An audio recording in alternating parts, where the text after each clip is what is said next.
Terus datang lagi, ada lagi katanya kasus anak dan ibu yang tinggal di pelosok. Dibilang kami datang di sana, datang di situ, bilang kenapa nggak ada listrik? Karena listriknya dicabut sama tetangga, takut tertular HIV lewat listrik.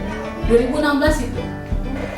Saya ngapel lah sama bos, akhirnya datang sama bos datang ke sana. Alhamdulillah lah selesai karena daerah intervensi ya, karena ada program ya pasti ya semua pihak itu bergerak kan karena ada program. Jadi bergerak, akhirnya listrik bisa membuat semangat Mbak untuk aku bisa loh kayak orang lain gitu, aku ini juga bagian dari masyarakat gitu, kenapa harus malu gitu. Nah itu kita pengen tahu tuh apa sih Mbak kalau untuk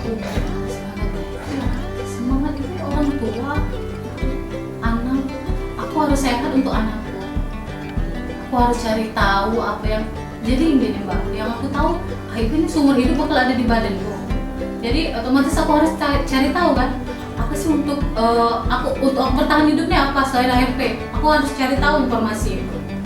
Jadi setelah aku bergabung Sriwijaya Plus, ternyata obat pertama untuk orang HIV itu bukannya ARV, tapi informasi penularan, informasi pengobatan. Tapi setelah aku tahu informasi yang aku dapat dari Sriwijaya Plus itu kan nggak perlu takut. HIV ini kan juga terlalu mengerikan. Jadi kita tuh per 1 Desember kemarin kita tuh punya slogan ini Mbak, HIV itu ada obatnya, yaitu ARV. Dan memang semua ada juga program anak. Jadi alhamdulillah saya itu 2016 itu menikah dan menikah kembali dengan pasangan yang sama-sama positif. Dan di tahun 2017 itu kami berdua sepakat untuk ikut program anak, namanya program PPIA, pencegahan penularan dari ibu ke anak. Jadi ikut program itu dengan syarat CD4 kekebalan tubuhnya harus tinggi dari dokternya. Terus viral loadnya harus tidak terdeteksi lagi. Sudah. Jadi itulah program itu dan akhirnya positif saya. Alhamdulillah bulan 12 2017 tuh anakku lahir anak ketiga ya? Ya, lahir dengan kami itu program lagi. Jadi pertamanya sih karena kondisi aku udah bagus, jadi itu bisa melahirkan normal. Tapi kalau dari dulu tuh memang gini Mbak, jadi ibu yang positif itu untuk pencegahan penularannya jadi harus sesar. Tapi ternyata kata dokternya bisa nih negatif, bisa nih ini normal. Ada mau normal. Tapi di 8 bulan ternyata bayi ini besar, jadi harus sesar. Jadi sudah sesar gitu. Terus si anakku umur 24 jam udah dia lahir itu dikasih profilaksis obat Zidopudin ya, dikasih minum obat itu selama 3 minggu. Dari usia 24 jam? Iya, langsung dikasih. Rutin itu? Iya, pagi sama malam. Ya, jam 9 pagi, jam 9 malam dikasih. Minum dia, minum obat itu. Terus umur 1 bulan, jadi kata dokternya, dokter anak ya, dokter anaknya untuk cek PCR, untuk cek HIV itu kan kurang jelas juga, pokoknya PCR. Dia cek PCR dan hasilnya keluar 1 minggu. Cek 1 minggu dan hasilnya keluar, dipanggil dokter sama dokter Wismala. Alhamdulillah Bu, bagus nih katanya. Makasih Allah. Akhirnya anakku juga bisa negatif kan, dari orang tua yang ibu bapaknya positif, anaknya bisa negatif. Sudah, ternyata ada lanjutannya lagi masih Mbak, ada lanjutannya lagi. Itu harus tetap minum cotrimoxazole selama 6 bulan katanya, 6 bulan. Baru nanti PCR lagi. Jadi sudah setelah 6 bulan dia PCR lagi dan hasilnya bagus.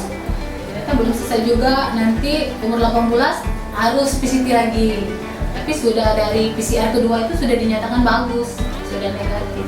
Jadi untuk perempuan-perempuan yang HIV positif di luar sana, gak usah takut punya keturunan, asal kita mau berobat, cari informasi yang benar, insya Allah anak kita.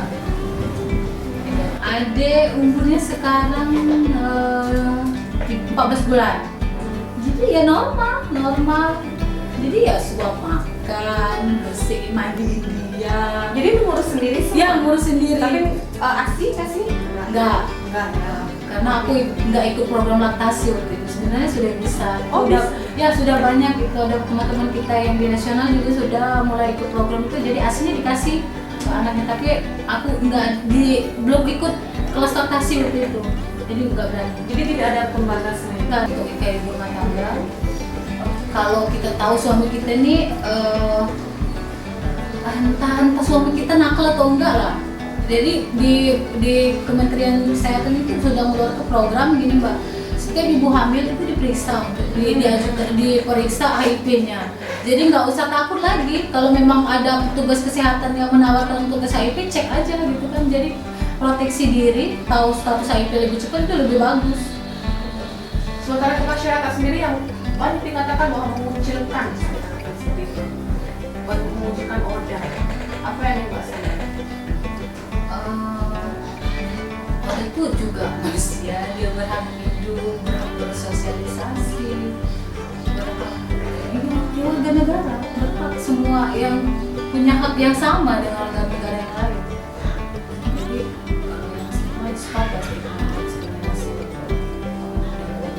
Karena kan gini loh, takutnya kan nih ada organ nih, bersihnya nular nih, ntar keringetnya nular nih gitu. Itu tadi Mbak, nular nih. Itu benar nggak sih sebenarnya? informasinya tadi yang kurang, informasi. Mungkin dari pemerintahnya mungkin gini ya, dari media juga bentuk informasi yang benar, resiko penularan ini dari mana gitu kan. Jadi memang yang nggak bisa cuman LSM yang bekerja, dinas kesehatan yang bekerja, dinas sosial yang bekerja, jadi seluruhnya itu bekerja untuk biar nggak ada korban-korban lagi. Dengan angka yang terakhir Sumsel 3.000 yang lain. Itu yang periksa, yang belum periksa kan masih banyak lagi di luar sana kan. Jadi mungkin untuk mencegah biar tidak ada diskriminasi lagi, mungkin dari pemerintahnya mulai sosialisasi, memberikan informasi media cetak atau elektronik. Ya, jadi di Sriwijaya Plus itu bentuk pendampingannya itu dukungan psikososial biar mereka secara psikologis bisa nerima dan mampu kembali ke sosial, ke masyarakat. Pendampingan kita fokusnya di layanan rumah sakit atau puskesmas. Karena di Palembang ini layanan PCT sudah di set up oleh dinas kesehatan cukup banyak. Nah, di Sriwijaya Plus itu memang untuk kawan-kawan yang baru tahu status, karena identik dengan pasien, kita